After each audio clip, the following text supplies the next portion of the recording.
YouTube channel Khimji કાચરિયાના માધ્યમ દ્વારા સત્સંગ સાંભળનારા સર્વ ભાવિક ભક્તજનોના હૃદયમાં બિરાજમાન પરમાત્માને મારા પ્રણામ।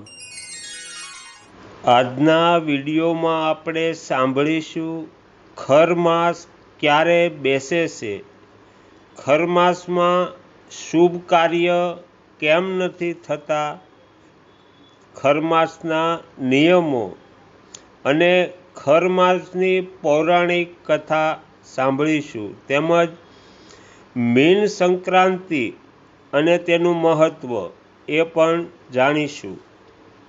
તો આ વર્ષ 2024 14મી માર્ચથી હોળી પહેલાં ખરમાસની ઉજવણી કરવામાં આવી રહી છે। ખરમાસ વર્ષમાં 2 વાર યોજાય છે। આ વર્ષનો પ્રથમ ખરમાસ એટલે મીન સંક્રાંતિના દિવસો આવી રહ્યા છે। 14 માર્ચ સૂર્ય મીન રાશિમાં પ્રવેશ કરશે અને આ દિવસથી ખરમાસ શરૂ થશે અને તે આગામી 1 મહિના સુધી એટલે કે 13 એપ્રિલ સુધી ચાલશે। આ સમય દરમિયાન લગ્ન, વિવાહ અને મુંડન, ગૃહ પ્રવેશ જેવા કોઈ પણ શુભ કાર્ય કરવામાં આવશે નહીં। ખરમાસ વર્ષમાં 2 વાર થાય છે। પ્રથમ ખરમાસ મીન સંક્રાંતિ પર આવે છે અને બીજી ખરમાસ ધન સંક્રાંતિ પર પડે છે। તો આવો જાણીએ શાસ્ત્રોમાં ખરમાસને લઈને કયા નિયમો આપવામાં આવ્યા છે અને આ દરમિયાન શું કરવું જોઈએ અને શું નહીં।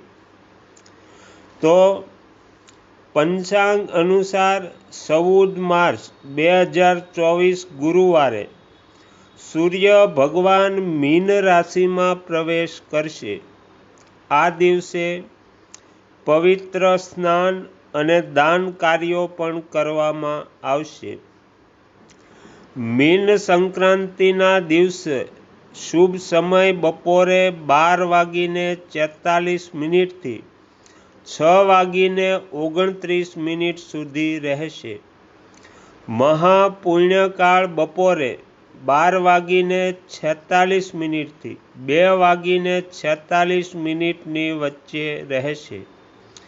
મીન સંક્રાંતિનું મુહૂર્ત બપોરે 12:46 પર રહેશે। ખરમાસના 30 દિવસના સમયગાળા દરમિયાન કોઈ પણ શુભ કાર્ય કરવામાં આવતું નથી। ખરમાસમાં જપ, દાન અને તપનું વિશેષ મહત્ત્વ માનવામાં આવે છે। આ સમય દરમિયાન પવિત્ર નદીમાં સ્નાન કરવું અને તીર્થયાત્રાનું વિશેષ મહાત્મય છે। ખરમાસમાં મોટી સંખ્યામાં લોકો તીર્થયાત્રાએ જાય છે। પૌરાણિક મહત્ત્વ ધરાવતા મંદિરોમાં પણ ભક્તોની સંખ્યામાં વધારો થાય છે।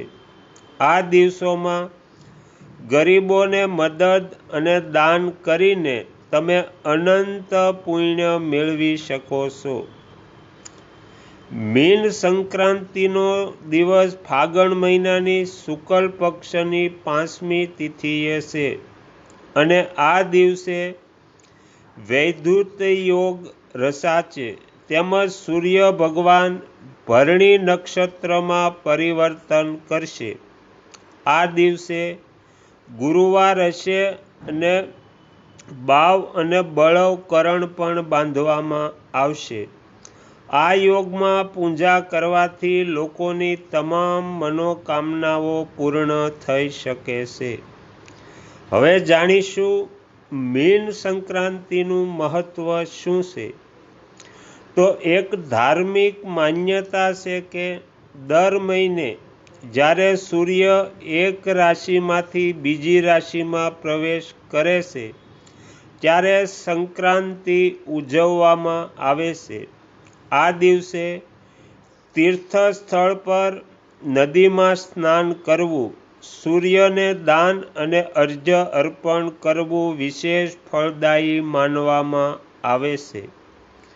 પૂર્વજોના આત્માની શાંતિ માટે સંક્રાંતિ પર તર્પણ કરવાથી પરિવાર અને આવનારી પેઢીઓ સુખેથી જીવે છે. દરેક સંક્રાંતિનું પોતાનું આગવું મહત્વ છે. ધાર્મિક માન્યતા છે કે મીન સંક્રાંતિ પર ગંગામાં સ્નાન કરવાથી વ્યક્તિ બ્રહ્મલોકની પ્રાપ્તિ કરે છે.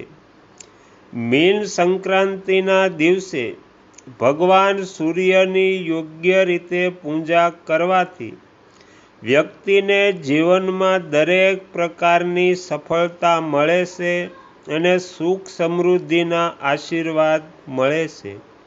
આ ઉપરાંત આ દિવસે સૂર્યદેવની પૂજા કરવાથી કુંડળીમાં ઉદ્ભવતા ગ્રહના દોષો પણ દૂર થાય છે. મીન સંક્રાંતિના દિવસે સૂર્ય ભગવાનની પૂજા કરવાથી ધન, સમૃદ્ધિ અને સ્વાસ્થ્યના આશીર્વાદ પણ મળે છે અને આ દિવસે દાનનું વિશેષ મહત્વ આપવામાં આવે છે.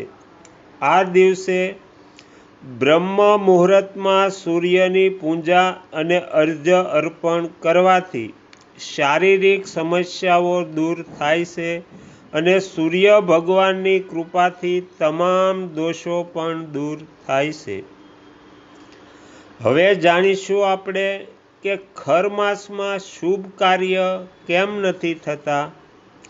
તો ખર માસને લઈને જ્યોતિષી માન્યતા છે કે આ સમયગાળા દરમિયાન સૂર્યનો શુભ પ્રભાવ ઓછો થઈ જાય છે. તેથી આ સમયગાળા દરમિયાન કોઈ પણ શુભ કાર્ય કરવામાં આવતું નથી. જ્યારે સૂર્ય તેની ગુરુની રાશિમાં પ્રવેશ કરે છે ત્યારે વ્યક્તિ તેની સેવામાં વ્યસ્ત થઈ જાય છે અને તેનો પ્રભાવ ઓછો થઈ જાય છે. કોઈ પણ શુભ કાર્ય શરૂ કરતા પહેલા પંચ દેવતામાં સમાવિષ્ટ સૂર્યની પૂજા કરવામાં આવે છે. સૂર્યના શુભ પ્રભાવમાં ઘટાડો થવાથી કોઈ પણ શુભ કાર્ય થતું નથી. હવે જાણીશું ખર માસના નિયમો. તો ખર માસ દરમિયાન કોઈ નવો ધંધો શરૂ ન કરવો જોઈએ, ન તો ખર માસમાં કોઈ નવી વસ્તુ ખરીદવી જોઈએ.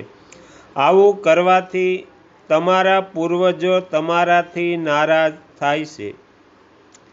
દરરોજ સવારે વહેલા ખર માસમાં સ્નાન કર્યા પછી વ્યક્તિએ ધ્યાન અને નિયમો સાથે પૂજા કરવી જોઈએ.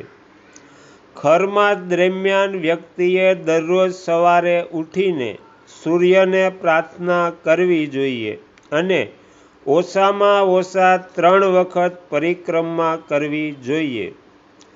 ખર માસમાં જપ, તપ, દાન વગેરેનું વિશેષ મહત્વ છે અને તમામ પ્રકારની પરેશાનીઓ દૂર થાય છે, શુભ ફળ પ્રાપ્ત થાય છે. ખર માસમાં ગાય, ગુરુ, બ્રાહ્મણો અને સંન્યાસીઓને યથાશક્તિ સેવા કરો. આમ કરવાથી તમને વિશેષ પુણ્ય પ્રાપ્ત થાય છે. ખર માસમાં કોઈ તીર્થસ્થળની મુલાકાત લો. જો શક્ય ન હોય તો ઘરની સૌથી નજીકની એવી જગ્યાની મુલાકાત લો જેને સૌથી વધુ ધાર્મિક મહત્વ છે. ખર માસની પૌરાણિક એક કથા છે માર્કંડેય પુરાણમાં. એ માર્કંડેય પુરાણની કથા આપણે સાંભળીએ. તો સૂર્ય પોતાના 7 ઘોડાઓના રથ પર બેસીને સમગ્ર બ્રહ્માંડની આસપાસ ફરે છે. આ ક્રાંતિ દરમિયાન સૂર્યનો રથ એક ક્ષણ માટે પણ અટકતો નથી. પરંતુ સતત ચાલતા અને સૂર્યના તાપને કારણે ઘોડાઓને તરસ અને થાક લાગે છે. ઘોડાઓની દયનીય સ્થિતિ જોઈને સૂર્યદેવને થાય છે કે ઘોડાને આરામ આપવાની અને એની તરસ છીપાવવાની જરૂર છે, એટલે રથને રોકવાનો વિચાર કરે છે. પરંતુ તેમને તેમનું વચન યાદ આવે છે કે તેઓ આ અવિરત યાત્રામાં ક્યારેય આરામ નહીં કરે. આમ વિચારીને સૂર્ય ભગવાન રથ આગળ વધારવા માંગતા હતા ત્યારે સૂર્યએ એક તળાવ પાસે 2 ગધેડાને જોયા. ગધેડાને જોતા તેમના મનમાં વિચાર આવ્યો કે જ્યાં સુધી તેમના રથના ઘોડા પાણી પી અને આરામ કરે ત્યાં સુધી આ 2 ગધેડાને રથમાં જોડીને આગળની યાત્રા ચાલુ રાખું. આવો વિચાર કરીને સૂર્ય ભગવાન પોતાના સારથી અરુણને ઘોડાની જગ્યાએ પેલા 2 ગધેડાને ખેદવાનો આદેશ આપે છે. સૂર્ય ભગવાનની આજ્ઞાથી તેમના સારથીએ ગધેડાને રથમાં જોડી દીધા. ખર તેમની ધીમી ગતિ સાથે સૂર્યના રથ સાથે પરિક્રમા માર્ગ પર આગળ વધે છે. રથની ધીમી ગતિના કારણે સૂર્યનું તેજ પણ ઝાંખું પડવા લાગ્યું. સૂર્યના રથને ગધેડાની દ્વારા ખેંચવામાં આવે છે, તેથી તેને ખર મહિનો કહેવામાં આવે છે. ખર મહિનો વર્ષમાં 2 વાર આવે છે. એક જ્યારે સૂર્ય ધન રાશિમાં હોય છે, બીજું જ્યારે સૂર્ય મીન રાશિમાં આવે છે. આ સમયગાળા દરમિયાન સૂર્યની સંપૂર્ણ અસર એટલે કે તેમનું તેજ પૃથ્વીના ઉત્તરી ગોળાર્ધ પર પડતું નથી. સૂર્યની આ નબળી સ્થિતિના કારણે પૃથ્વી પર આ સમયગાળા દરમિયાન ગૃહ પ્રવેશ, નવા મકાનનું નિર્માણ, નવું વાહન, લગ્ન વગેરે જેવા શુભ કાર્યો વર્જિત માનવામાં આવે છે. કોઈ નવું કામ શરૂ થતું નથી. પરંતુ આ મહિનામાં સૂર્ય અને ગુરુની ઉપાસના વિશેષ ફળદાયી છે. ગરુડ પુરાણ અનુસાર ખર મહિનામાં પોતાના પ્રાણોનો ત્યાગ કરવાથી મોક્ષ નથી મળતો. તેથી જ મહાભારતના યુદ્ધમાં ભીષ્મ પિતામહે ખર મહિનામાં પોતાના પ્રાણનો ત્યાગ કર્યો ન હતો. તે ઉત્તરાયણના સૂર્યની રાહ જોતા હતા. નોંધનીય છે કે ખર માસ અને મલ માસ આ બંને વચ્ચે તફાવત છે. જ્યારે સૂર્ય ધન અને મીન રાશિમાં પ્રવેશ કરે છે ત્યારે ખર મહિનો આવે છે. તે વર્ષમાં 2 વાર આવે છે. જ્યારે મળ અધિક મહિનો 3 વર્ષમાં 1 વાર આવે છે. તેને અધિક માસ અને પુરુષોત્તમ માસ પણ કહેવામાં આવે છે. રાક્ષસ હિરણ્યકશ્યપુને વરદાન હતું કે તે 12 મહિનામાંથી કોઈ પણ મહિનામાં મૃત્યુ પામશે નહીં. તેથી ભગવાન વિષ્ણુએ તેને મારવા માટે આ મલ માસની રચના કરી હતી. તો અહીંયા ખર માસનું મહાત્મય સમાપ્ત થાય છે. તમે તમારો કિંમતી સમય આપી આ ખર માસનું મહાત્મય સાંભળ્યું એ બદલ હું આપ સૌનો ખૂબ ખૂબ આભાર વ્યક્ત કરું છું અને આશા પણ રાખું છું કે તમને આ ખર માસનું મહાત્મય ગમ્યું હશે. જો તમને ગમ્યું હોય તો બીજા 5 લોકોને સંભળાવજો. શ્રી સદગુરુ દેવની જય.